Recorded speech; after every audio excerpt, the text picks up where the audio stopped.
అలాగే ఒకవేళ ఈరోజు మా అమ్మాయి ఉండుంటే తను బాల అన్నయ్య పనులు గుర్తుపెట్టుండేది, తన దగ్గరికి వెళ్ళి ఉండేది, తనతో మాట్లాడేది, తనకు ముందే నచ్చ చెప్పుండేది. అలాగే ఈరోజు నాన్న తనను ఈ విధంగా కొట్టాల్సి వచ్చేదే కాదు. జేజాబాయ్, బహుశా నీకు అనిపిస్తుండొచ్చు, భీమాబాయి ఈ పిల్లలకు జన్మనిచ్చింది, అందుకే తనకు వీళ్ళ గురించి పూర్తిగా తెలుస్తుందని, అర్థం చేసుకుంటుందని. కానీ నువ్వు ప్రయత్నం చేశావంటే నువ్వు కూడా అర్థం చేసుకోగలుగుతావు. అలాగే నువ్వు అర్థం చేసుకుని తీరాలి. ఎందుకంటే నువ్వు వీళ్లతో కలిసి ఉండాలి. ఇక వీళ్లతో కలిసి ఉండడం కోసం కలిసిమెలిసి ఉండడం చాలా ముఖ్యం.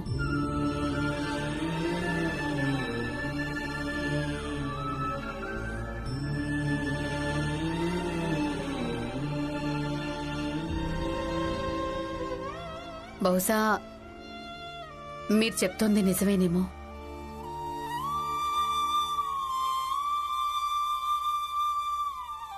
నాకు స్టేషన్లోనే బాగుంది. నేను మా ఇంటికి కూడా వెళ్ళను. ఒకవేళ నేను ఇంటికి వెళ్తే నేను రాణిని ఖచ్చితంగా కొడతాను. చూడు, ముందు నువ్వు శాంతించు. మేము చెప్పేది జాగ్రత్తగా విను. అసలు నాకేం విరాళం లేదు. నేను ఈ బరి తెగించిన దాన్ని వదిలిపెట్టను. ఇది నేను కన్న కలలతో, నా అనుభూతులతో, నా మనోభావాలతో ఆడుకుంది. కానీ నువ్వు తనని చిన్న చిన్న విషయాలకే కొట్టావు. దాని సంగతేంటి? అయితే ఏమైంది? నేను తన భర్తని. భార్యను కొట్టడం హక్కు అవుతుంది. అలాగే ప్రతి భర్త తన భార్యను కొడతాడు. అంటే ప్రతి ఒక్కరి భార్య పారిపోతుందా? ఒకవేళ అలా జరుగుంటే చుట్టుపక్కల ఇళ్లలోని ప్రతి పెళ్లైన ఆడది ఎవరో ఒక అపరిచిత మగాడితో పారిపోయి ఉండేది. అర్థమైందా? కానీ మీరు కట్టుకున్న భార్య మీరు కొట్టడం వల్ల మిమ్మల్ని వ్యతిరేకించింది. అది సరైందే. కావాలంటే తను ప్రపంచంలోనే అలా చేసిన మొదటి మహిళ అయినా సరే. ఒకవేళ ఎవరైనా మహిళ దీన్ని వ్యతిరేకించకుంటే దానర్థం ఇది కాదు, మీరు మీ భార్యను మీ సుఖదుఖాలలో తోడుండే వ్యక్తిని కొట్టాలని కాదు.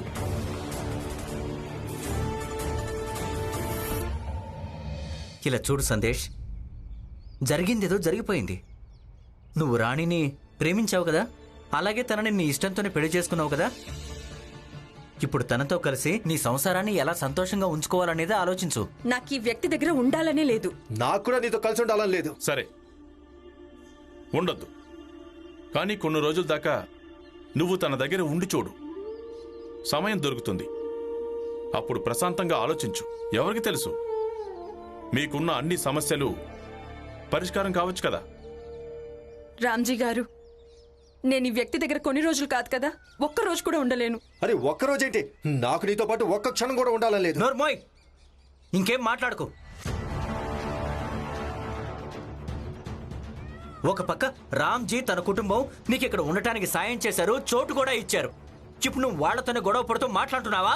అసలు మీరిద్దరూ కలిసి సంతోషంగా ఉంటే వాళ్ళకేం లాభం ఉంటుంది, నాకేం లాభం ఉంటుంది, ఇందులో ఎవరికేం లాభం ఉంటుంది? అయినా నేను నిన్నేమీ వేడుకోవటం లేదు, నిన్ను ఆదేశిస్తున్నాను.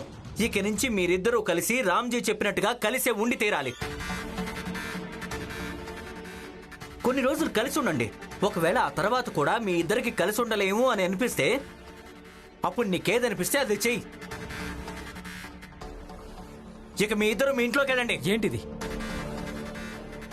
ఎందుకింత బలవంతం చేస్తున్నారు? ఎవరు కలిసి ఉండాలనుకుంటున్నారో వాళ్ళని దౌర్జన్యంగా విడదీస్తున్నారు. కానీ ఎవరు కలిసి ఉండాలనుకోవడం లేదో వాళ్ళని బలవంతంగా కలపాలనుకుంటున్నారు. అయినా ఇదెక్కడి న్యాయం?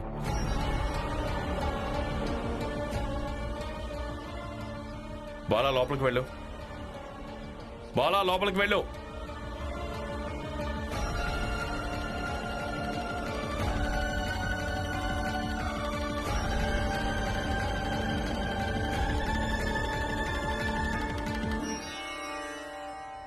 ఇక పదండి, మీ ఇద్దరు మీ గుడిసెలకి నడవండి.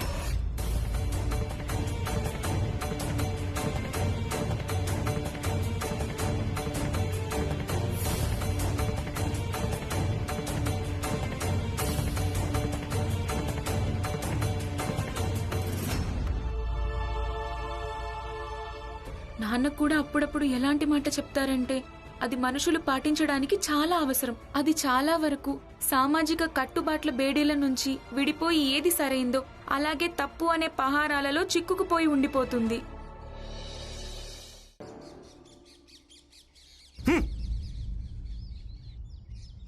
ఇక మీరిద్దరూ కలిసి ఇక్కడే ఉండాలి. లేదు ఎక్కడికైనా వెళ్ళిపోతామని ఆలోచించారంటే నాకన్నా చెడ్డవాడు ఇంకెవడు ఉండడు. చూడు రాణి, కొన్ని రోజులు కలిసుండి చూడు. బహుశా అన్నీ చక్కపడతాయో ఏమో.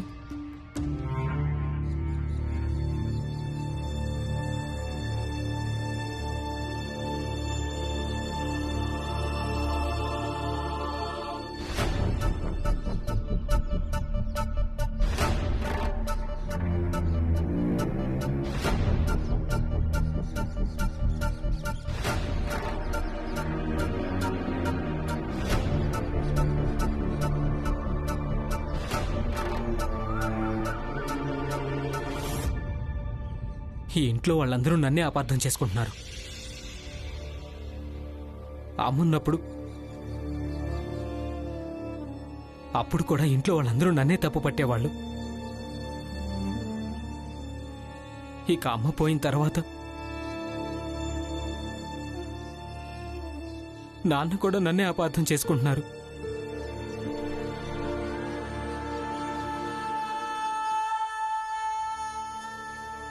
ఈ ఇంట్లో వాళ్ళందరూ నన్నే తప్పుగా అర్థం చేసుకుంటున్నారు.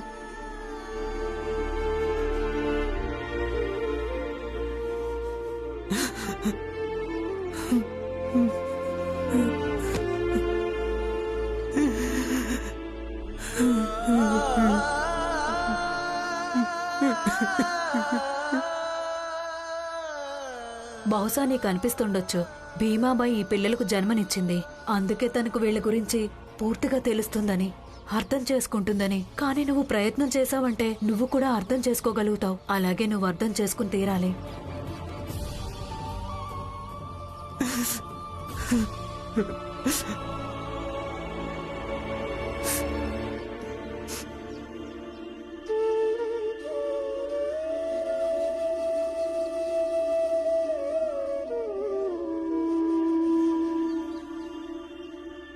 నేనేం చెయ్యాలి? బాలాకు ఎలా నచ్చ చెప్పాలి? తనేమి ఆలోచిస్తున్నాడో అది తప్పు, తనేం కోరుకుంటున్నాడో అది తప్పు.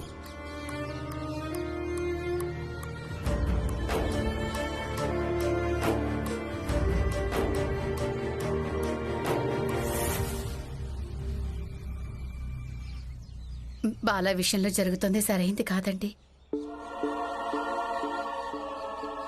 నువ్వేం చెప్పాలనుకుంటున్నావు? నాకెలాంటి హక్కు లేదండి మీకు తండ్రి ధర్మాన్ని చెప్పడానికి. కానీ బాలానిలా దెబ్బలు కొట్టి నచ్చ చెప్పడం సరైన పని కాదు.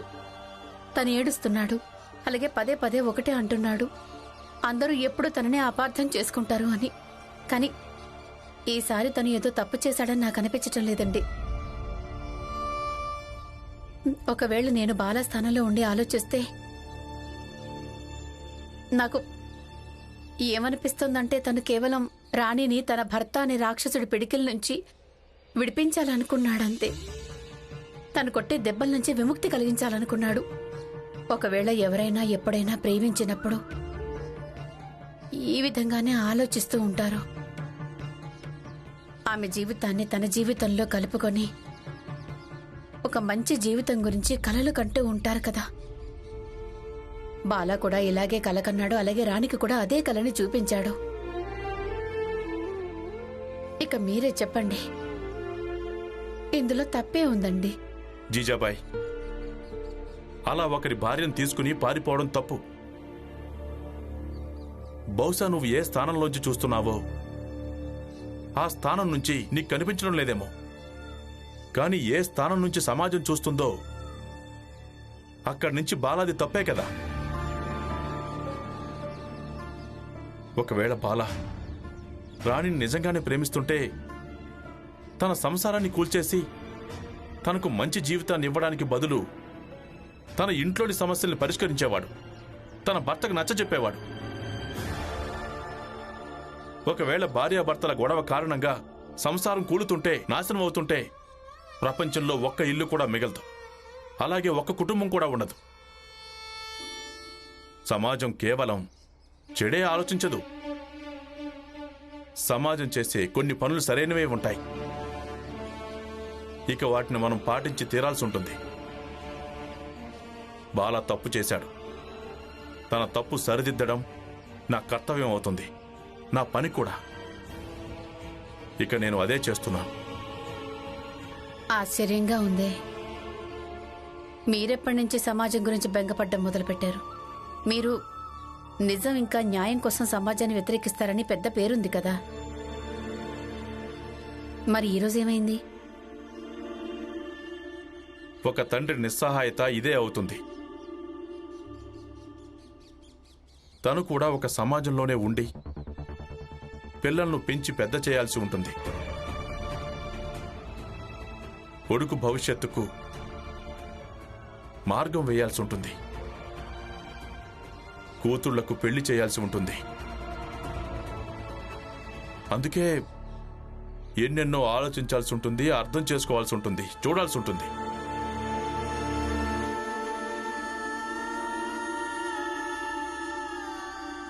రేపు ఏదైనా నింద పడితే బాలా తులసి ఇంకా మంజుల అన్నయ్యని, తను ఎవరి భార్యను తీసుకుని పారిపోయాడంటారు. అప్పుడు తులసి ఇంకా మంజులను ఎవరు పెళ్లి చేసుకుంటారు? రేపు భీమ్ను, ఆనందును అందరూ వెక్కిరిస్తారు. బాలాను కూడా ఎవరు గౌరవిస్తారు? చెప్పు జీజాబాయ్, చెప్పు.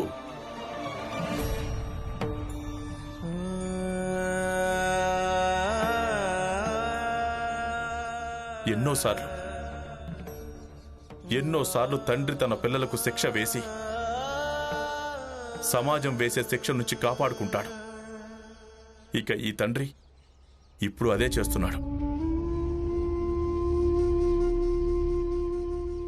నీకేమనిపిస్తుంది జీజాబాయ్? బాలాను కొట్టడం నాకు ఆనందాన్నిస్తుందనా? లేదు జీజాబాయ్, లేదు.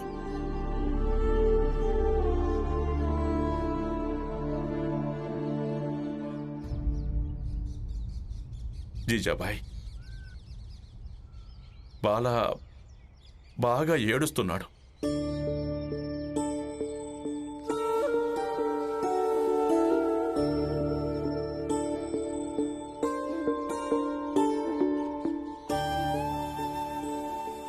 బాలాకి నచ్చచెప్పు జీజాబాయ్, నచ్చచెప్పు.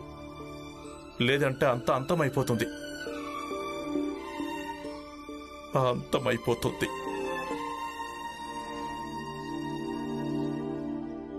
సమాచారం ఏంటంటే స్వామీజీ, రామ్జీ ఇంకా తన కుటుంబం మొత్తం కలిసి రాణి ఇంకా తన భర్త సమస్యను పరిష్కరించడంలో మునిగిపోయింది. పూర్తిగా నిజమే సేఠ్ గారు. ఈ రామ్జీ ఇంకా భీమ్రావు అంత తేలిగ్గా ఓటమును అంగీకరించే రకాలు కాదు.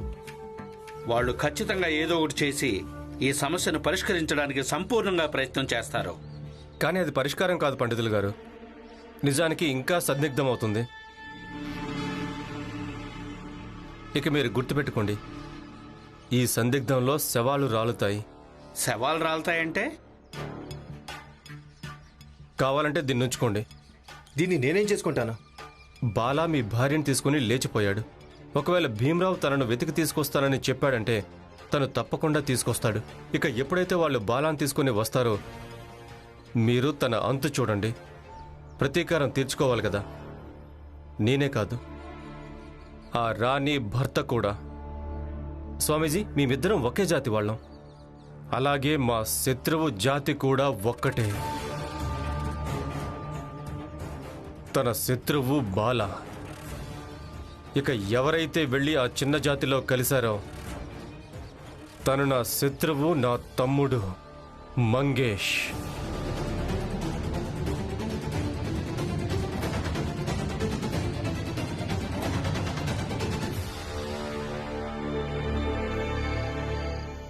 నేను విధవరాలనయ్యుండి కూడా మిమ్మల్ని ప్రేమించాను. మీతో పాటు పారిపోయి వచ్చాను. అలాగే నాకు గుర్తుంది, మనమిద్దరం కలిసి ప్రమాణం చేశాం, మనం జీవితం అంతా కలిసే ఉంటామని. కానీ మీరు హఠాత్తుగా ఇలా మారిపోయారు. ఇక ఆశించడం మొదలెట్టారు, నేను ఒక అబల నారిలాగే ఉండాలని. నేను అలా ఉండలేను. ఒకవేళ నేను అబల నారిలానే ఉండాలనుకుంటే నేను విధవగానే ఉండేదాన్ని కదా. తప్పు జరుగుంటే నన్ను క్షమించండి. కానీ నేను ఇంకా మీతో కలిసి ఉండలేను. నోర్మై, నేనేం నీతో కలిసి ఉండాలని చచ్చిపోవడం లేదు. నోరు మూసుకొని అక్కడే కూర్చోన్నాడు. అలాగే నన్ను ప్రశాంతంగా పడుకోనివ్వు. నాతో కలిసి ఉండలేదట. ఇదేం మాట్లాడుతుందో అవన్నీ ఆ బాల మాటలే. ఆ బాల అంతు చూడాలి.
ఈ చేతులతో బాల వేళ్లు పట్టుకుని తనకు నడవడం నేర్పించాను. ఈరోజు ఇవే చేతులతో వాడిని కొట్టాను.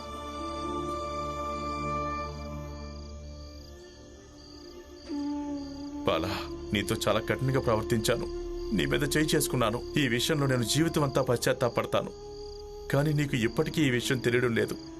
ఒకవేళ నేను కఠినత్వాన్ని చూపించకపోతే నువ్వు చేసిన ఈ పనికి మన కుటుంబం మొత్తం, అలాగే నువ్వు దీనికి మూల్యం చెల్లించుకోవాల్సి వచ్చేది.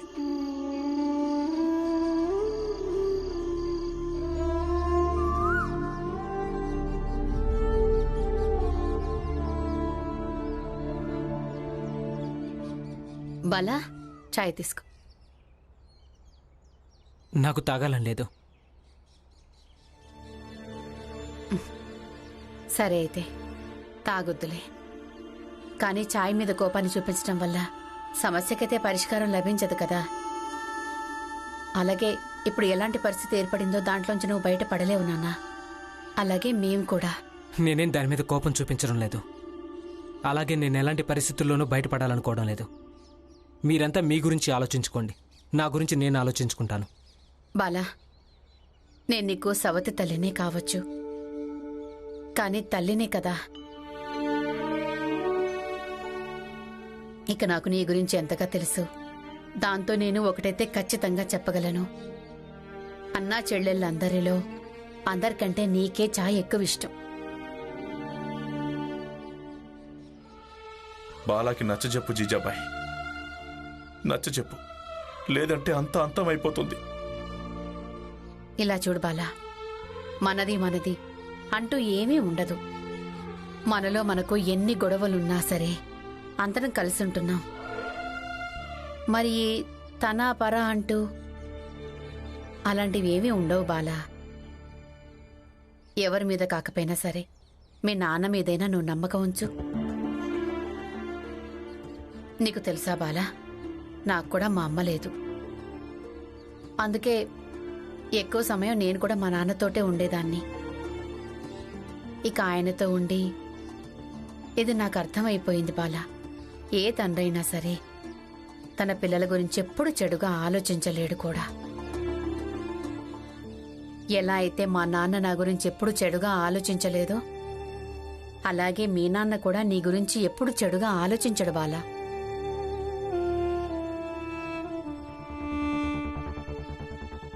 నాకేం అర్థం చేసుకోవాలని లేదు. బాలా